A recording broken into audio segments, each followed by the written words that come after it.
Assalomu alaykum, Safiya balla taamlari yaxshi salonimizga barliq Gulchiray xonim qizlar bugun o'tilgan yangi dars kava quvvat bo'lmoqi. Kerakli materiallar kavadan muvofiq miqdorda dumlab pishirib olamiz. Hemen ma'qul kavani ishlatdim.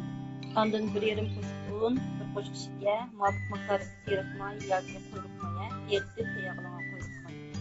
Sovutilgan qaynoq suv muvofiq miqdorda. Oldi bilan kavaning postini suyib etib, shunday holatda ezib tayyor qilib olamiz. Ondan bo'lmoq etadigan qachimizga unni, kavaningki bo'tqisini, ondan shu seriq may yoki quyruq may, shakarlarni silib, buni endi qo'chib bo'lmoq etamiz. Qo'l chalg'uchda chalsanglar, tekshi olishidi. Oldidan ilashtirib, tayyor qilib, ondan o'tni yoqamiz qizlar. Qizlar, mana bo'lmoqimizmi tayyor bo'ldi. Mening bolam sal cho'ng'ib qolg'achqa bo'lmoqni sal quyuqroq qildim. Sizlar suyuqroq qilsanglar bo'ldi qizlar.